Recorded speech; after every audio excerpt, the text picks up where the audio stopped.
Right, so once again, welcome everybody for joining us. If you missed the first couple of moments, obviously this is going to be a pretty general, broad overview of the Pekoe Trail, which is a really new destination for us and obviously an exciting one, taking us through the tea country of Sri Lanka. Beautiful part of the world, as you can see in front of us. We'll kick things off in just a moment with a really quick little teaser video, and then walk our way through a bit of a general overview of the destination and the trip itself. And as Pete said, any questions, send them through as a message, and we can hopefully, if they're not addressed during the rest of the presentation, we can answer them at the end. Yeah, the video might be a little bit staggered because of the internet, but it'll give you an idea anyway. So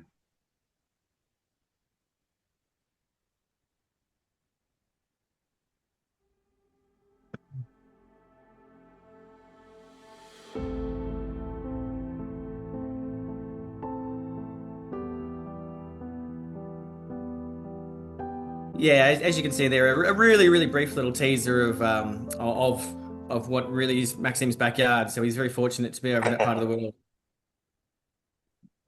So a little bit of Absolutely. bit of an introduction to the Pekoe Trail. So yeah, as it says here, winding us through the misty hills and lush tea plantations of Sri Lanka's Central Highlands. The Pekoe Trail is a breathtaking, long-distance walking route that invites travelers to experience the island soul on foot. Spanning over 300 kilometers. I think it's actually about 323 kilometers in total. It's divided into multiple stages, connects the colonial era towns of Kandy and Nuwara, goes via Allah, which is probably one of the more famous tourist destinations in the country, meandering through some of the country's most scenic and culturally rich landscapes. Uh, Trail takes you beyond the usual, offering a deeper, more immersive experience in the region's tea growing heritage, the biodiversity and vibrant hill country communities. And we'll pass through terraced tea estates, cloud forest waterfalls, and some very quiet and remote country villages. yeah, A bit very of an nice. overview of the itinerary here. I'll give it a moment just to load. What you can see in front of you here is, and we won't go through it day by day, that's far too exhausting for everybody. But we've got a little snapshot of it here with the map on the left-hand side, showing you we start in Kandy. Uh, well, theoretically, if you're doing the entire Pekoe Trail, you'll start in Kandy and snake your way around all the way through to Nuwara.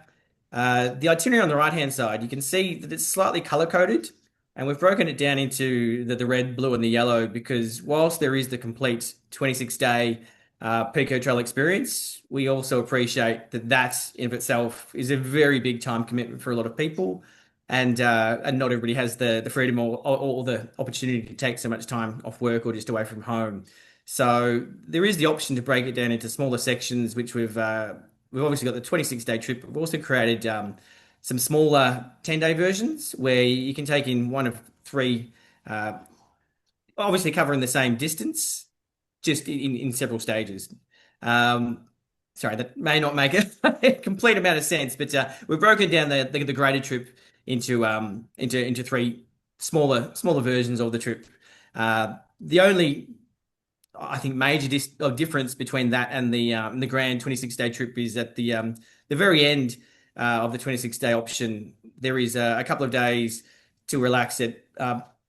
Forgive my pronunciation, Maxime. Is it Beruella or Very Beruella? well. Yeah, pretty good, pretty good, pretty Yes. good. Um, which, yeah, so it's not included in the 10-day trips. However, if it's something that you wish to add on, it's certainly something we can look at and cost for you as well. Um, yeah, so and something else I'll add at this point is we've recently looked or started to explore with Maxime the option of at least for the Allah section of the trip, the potential for us to maybe add a train journey to the experience. So it's still a bit of a work in progress, but we're definitely eager to include that as part of the itinerary, and we'll get that into the greater trip in the coming weeks or months, hopefully. So, but basically, by the time we got it running next year, the train journey will be part of at least one or two of the trips. Nice. Uh, so some of the highlights of the trail itself, as Maxime will attest, there's a lot more than we can showcase here. But obviously, one of the more famous items of any sort of Sri Lankan experience is the Nine Arches Bridge near Ella. with its beautiful colonial era architecture surrounded by the tea fields. We've got the Rambutu Falls here, a striking multi-tier waterfall set amongst the tea estates. Sri Lanka's very first tea plantation, so obviously the trail itself and the whole journey focuses on tea. So the history of that is a rich part of the experience. It goes near the Horton Plains National Park and the World's End Viewpoint, which is especially majestic at dawn. I'm not sure if our Fantastic. itinerary gets us there at that times, uh, but yeah, it's still a lovely spot to experience. Obviously, getting up close with the tea planting and watching how the tea is processed, walking through the lush green plantations and seeing the actual the whole operation in situ is a key part of the experience. And then as you're sort of journeying between the plantations and the villages, obviously the smaller temples, the colonial buildings, this hillside towns, traditional villages, and we often pass through places where local traditions are strong. And I think you'll find probably the volume of tourists that they normally get is far fewer than elsewhere on the island. What if you're a coffee Um, Yeah, I drinker, think Chris?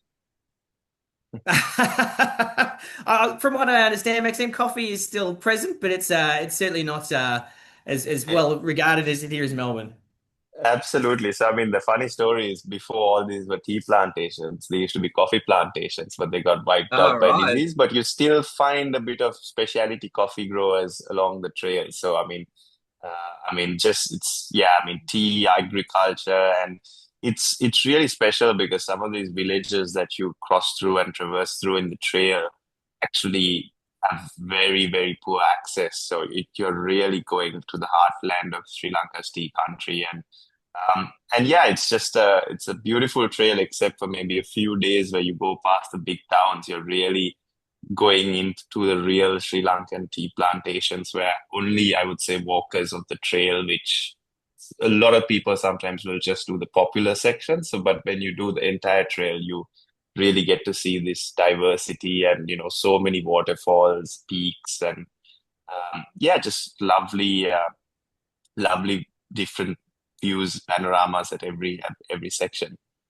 And it is a very new trail as well, isn't it, Maxime? Am I correct? It's like 2 or 3 years. Is that oh, obviously Yes. the whole I guess process of getting up to this point is has been many years in the making, but it's only been open for the last 2 or 3 years, so it's still very fresh. So as Maxime was saying, like a lot of these villages will have seen very few people other than like very few international people other than the walkers of the trail. So a little bit of a quick little snapshot of the trips themselves.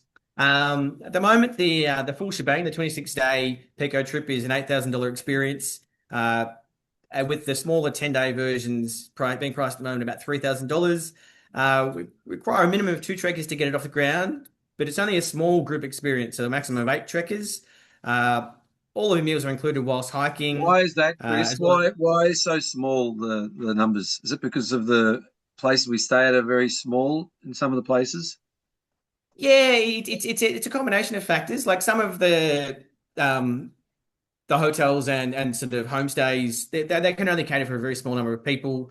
We obviously, in the first place, like to have our small group experiences. It's a bit more intimate, but yeah, it's really dictated by the accommodation options that are available. In some of the days, there are very few.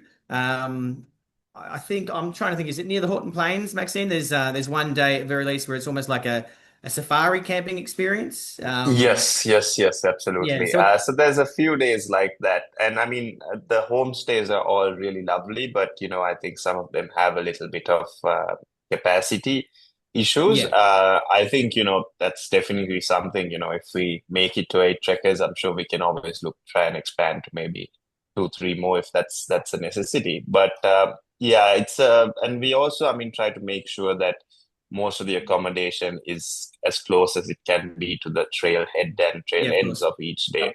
So I think and it's also lovely not always going back to the to a larger accommodation because you really get a feel of the village and the area you're in because there are lots of differences in culture and diversity that you'll see throughout the trail. So that's really something we were banking on as well.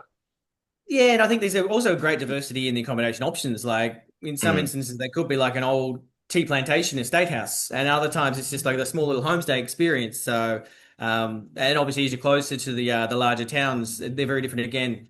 So it really does give a very well-rounded experience. Yeah. The And so best tea yeah, I've to ever move it had along. is in a homestay in Sri Lanka. Oh yeah.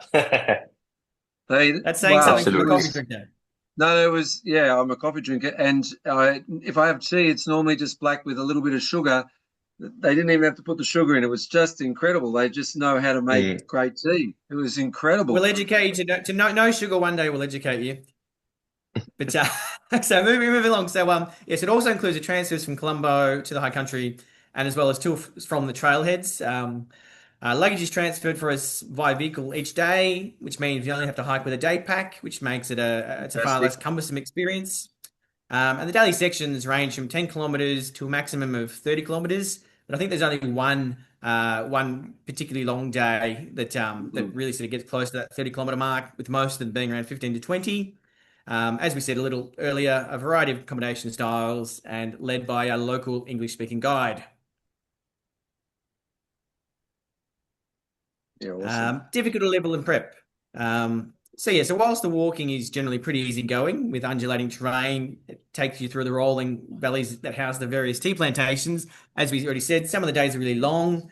And the greatest physical challenge comes from the compounded effort of day to day walking, especially if you're doing the full 26-day experience, or a solid week if you're doing one of the shorter trips. Because these trips have been built without any rest days included. With some of our trips do have the capacity to have a rest day. These ones have been built from sort of go to woe. So in that regard, it can be a little bit more of a demanding experience. And due to the terrain, we encourage people to utilize and train with walking poles, and do as many hill ascents and descents in preparation as possible. The poles especially really do help. One, if the terrain's slippery, or just sort of taking a little bit of that weight load off your legs when you're climbing and descending. Absolutely. Absolutely. It's certainly something I need to train myself because I'm traditionally not been a pole walker. So it's yeah, and it's also good for the blood flow in the arms as well. So some cultural insights. It's a rich tapestry woven from thousands of years' history, shaped by Buddhism, colonial and local influences. It's a real melting pot, the island of Sri Lanka. Most people are Sinhalese Buddhists, and its philosophy deeply influences daily life, visible in the ancient temples and the peaceful, community-oriented mindset of many Sri Lankans. Tea culture, introduced during the British colonial rule, is both an economic staple and a way of life in the hill country, where generations of Tamil tea pluckers have lived and worked in the estate communities. And I think that's a fair part of the whole thing. Like you'll see many of the workers are multi-generational. They've been there, and their parents have been there, and their grandparents have been there. So it really is a fully immersive family experience. Um, Sri Lankan food, which I think is one of the highlights of the place. Maxime, maybe Yeah. it's just food to you, but for me, it's obviously a far more exotic and exciting experience. You possibly just take it for granted, but it's vibrant, flavorful, and deeply influenced by the island's tropical climates and the multicultural heritage, and its abundance of spices. At its heart is rice and curry, a daily staple typically served with a variety of vegetable curries or pickles, lentils, sometimes protein in meat or fish. Um, Coconut is a key ingredient, used in oil, milk, and grated. And as a spice island, cinnamon, cardamom, chili, give everything punchy flavors. I think the dish you can see on the top right there is one of my favorites. Looks like kotu, which is like Absolutely. I'd almost describe it like a noodle stir fry, even though it's made with like chopped roti. It's a wonderful experience, and Yum. if you've never had it, I recommend doing so. It's different everywhere. Yum. Absolutely. So what you'll need, essential gear includes durable hiking and broken in, like really worn in boots, layers for the temperature changes. And you might not think it when you think of Sri Lanka because it is essentially a tropical island, but in the hill country or the tea country, obviously we're a little bit higher altitude. It's far less humid. So when we're talking layers for the temperatures, think low teens to as high as 30 plus. As we said already, trekking poles really useful. Sun protection, vital. A combination of sunscreen, hat, sunscreen. Sorry, I said sunscreen twice. I meant sunglasses. Yeah, whatever you can to protect yourself, please do so. Wet weather gear also recommended. Being a tropical island, it can rain, and it's not uncommon. And Umbrellas. I love umbrellas. mosquito protection as well, as the threat of dengue and chikungunya is very real. Not widespread, not super common, but the threat is there. So Yeah, I think, as they say, especially sorry, when you get out into the rural areas like the trail, the threat is little lower than in the big cities as well. So hmm, it's yeah, it's just something to be mindful of. And up in the hills, you usually tend to get a lot less mosquitoes as well. yeah, certainly. Like a friend of mine, unfortunately suffered with chikungunya, and I think she was laid up for almost a month. Just an example of how severe it can be. So prevention is better than cure. So, oh, we've gone the wrong way. Don't mind me. Controlling this is clearly not my forte. So wildlife and scenery. The Sri Lankan hill country offers a unique mix of highland wildlife, much of it endemic, due to the island due to its isolation and elevation. You might, if you're lucky, spot the endangered purple-faced langur, the Sri Lankan leopard, which is sometimes spotted in the Horton Plains, or even the Tokay macaque, an endemic monkey which is bold and social. Uh, Also, a bird watcher's paradise with the bush warbler, yellow-eared bulbul, dull blue flycatcher, and all endemic to the highlands. And there's many other animals and both mammals and bird life that we could list, but we don't have all day. But yeah, look, and I think one of the other extension options that Maxim and I have been talking about, and Peter as well, is there's always the option to tack on a bit of a safari as well, at the end or before your trek, to experience a bit more of that diversity in the wildlife as well. Absolutely. Safety considerations. So it's generally a really safe destination. We advise a common sense approach to basically to everything, but here especially, you drink only bottled water, which is widely available. Don't drink the tap water even in major hotels, and try to avoid drinks with ice. Um, Many hotels and guest houses will have a large jug which you can fill from, like a water cooler, and bring your own bottle, which you can do that with. As we said before, mosquito-borne diseases like dengue and chikungunya are common. So a deep-based repellent is a really great option. If you can get deep wipes, even better. But otherwise, a roll-on or obviously an aerosol is much harder. But something deep-based is a really good option. And as we said already, sun protection is really important. Plus a blister management plan. Obviously, we encourage people to wear worn-in boots to do whatever they can to mitigate and prevent blisters. But sometimes when you're sweating and just that constant sort of uh, pounding of the hills, you can get blisters in boots you've never expected them to do so before. So having a blister management plan, whether it be specialized blister sort of band-aids, etc., and that sort of thing, really helpful, just to make the experience a much more enjoyable one. If you require any specific meds, we always recommend you bring those with you, and a sufficient supply for the entire duration of the trip. And leeches are common. Leech socks will be provided, and instructions will be given on how best to deal with them. And if you've got your own socks, even better, bring those along. So, and look, I'm sure many of you are hikers here in Australia and around the world, and so probably not unfamiliar with leeches, but certainly something to be mindful of. Uh, Travel logistics, like this is a one of the beautiful things about Sri Lanka is it's so easy to get there from Australia these days, especially. Sri Lankan Airlines have got direct services from Sydney and Melbourne all the way to Colombo.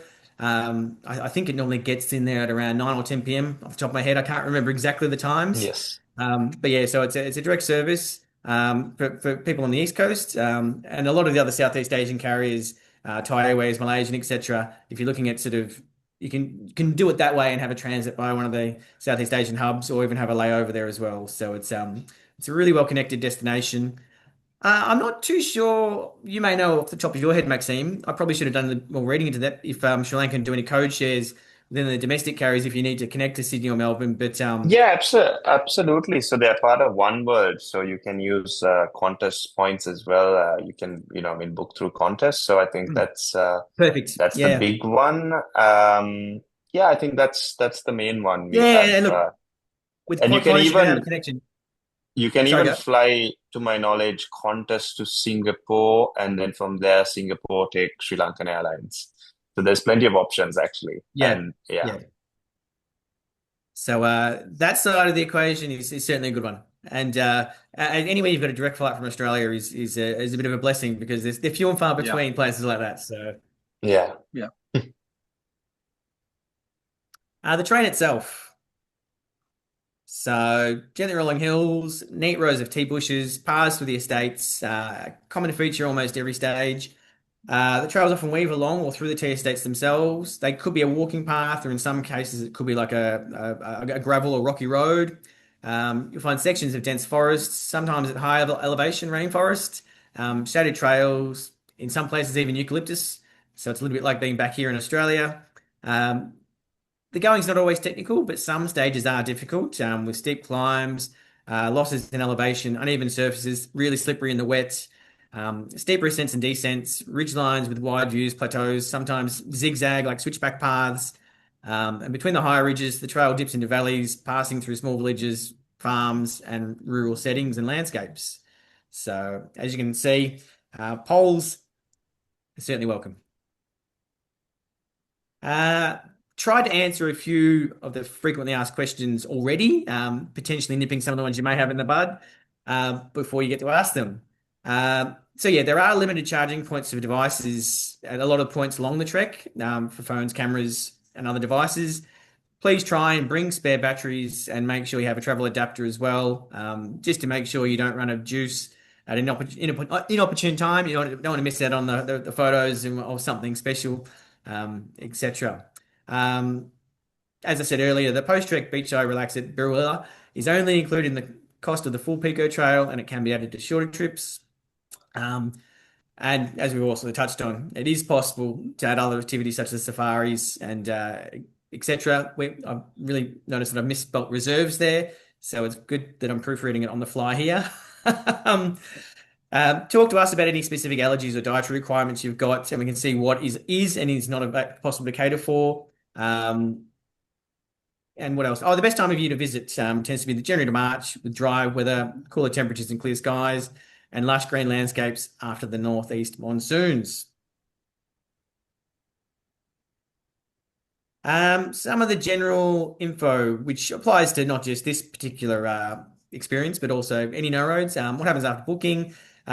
She'll receive an email, obviously a confirmation of the booking, but also a welcome email, which will lead you to your welcome page, which provides a lot of the information we've already gone through here this evening. How to get to Sri Lanka, information on visas, what to pack, usually a link to packing list, etc.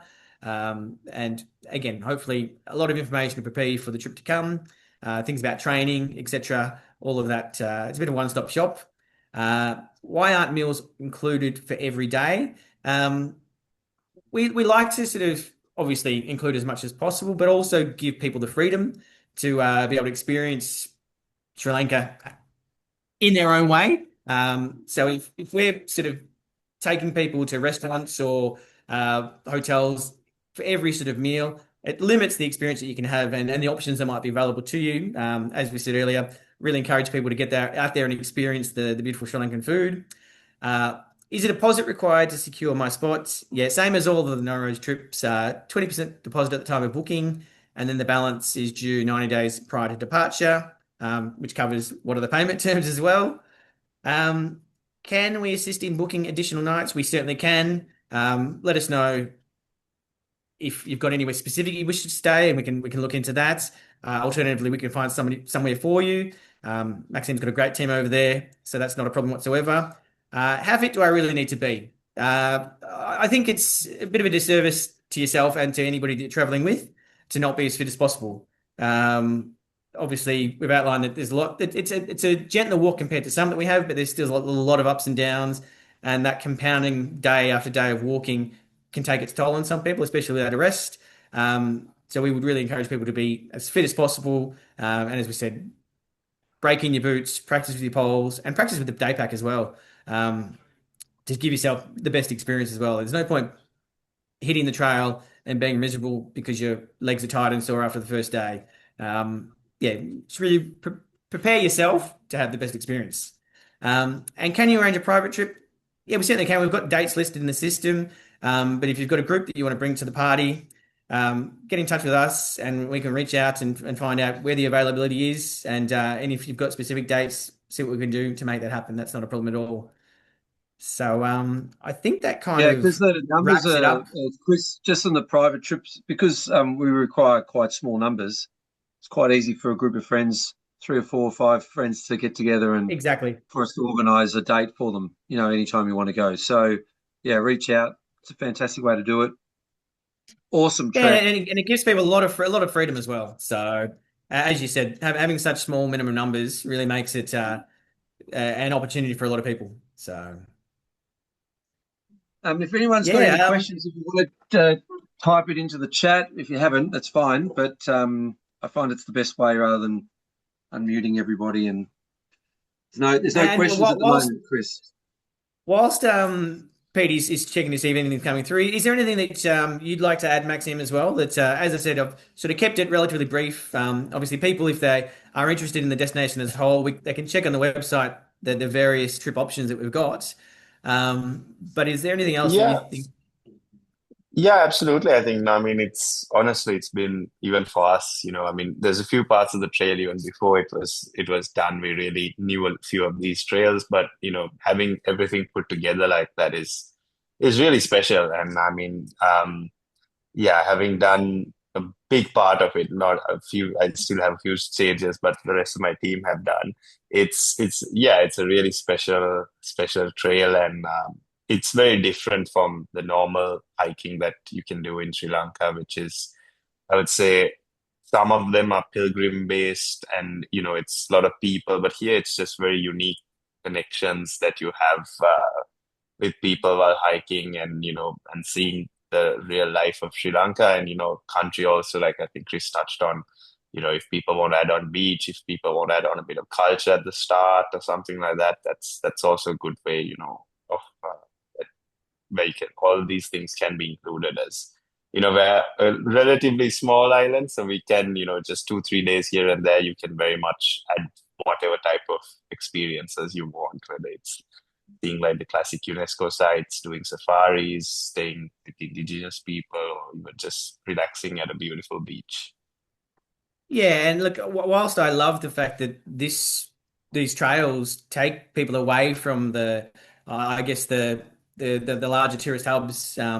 At the same time, having been to Sri Lanka myself, I can appreciate that so many of those tourist destinations are beautiful spots in their own light, in their own rights. Yeah, Like, absolutely. yeah, they're busy and they're popular for a reason, and yeah, I think those sorts of things are definitely worth seeing as well if you get the opportunity to visit. So. Absolutely, absolutely. I think it's just probably my perspective because I've seen all these places so many times, like the Nuwara Yes. the Atlas. So it's nice to have a beautiful way of combining these destinations, but also walking from point to point, and it's yeah, really special.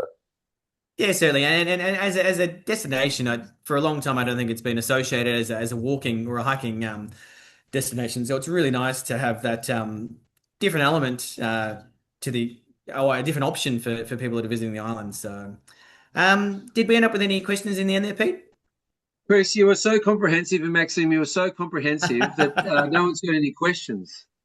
But if you do have any questions in the coming days, please reach out to chris@noroads.com.au, or you can call us on the phone number up there. We'll also send out some information to everybody that's attended tonight anyway. It's been a really good group of people, actually, quite a large group. So for something that's really very special, normally these sort of unusual treks, we only get a couple of people attending because everybody likes to do the what everybody else is doing. But obviously the Pico has piqued people's interest, and obviously people know about Sri Lanka and understand that it's such a beautiful place. So yeah, I think it's a fantastic trip. So please, if anyone has any questions in the next few days, chris@noroads.com.au is the man to talk to. Okay. Well, I'll Hey certainly do my Maxim, best thank to you field so any. much. Yeah, sorry, Chris. Sorry. Go No, on. it's fine. I was just going to say, no, I'll try and field any questions that do come through. And like as you were saying, thank you, Maxine, for joining us. Is it especially busy over there at the moment with the Women's Cricket World Cup going on, or is it? Um, it's always seen. don't know why, but it's always seems a bit of a lull season, October. Ah, But it's yeah. there's still quite a few people going around and doing a few things. And I mean, the Cricket World Cup's brought in a little bit of people coming to the Yep. hotels and all of that. But yeah, I mean, it's still always,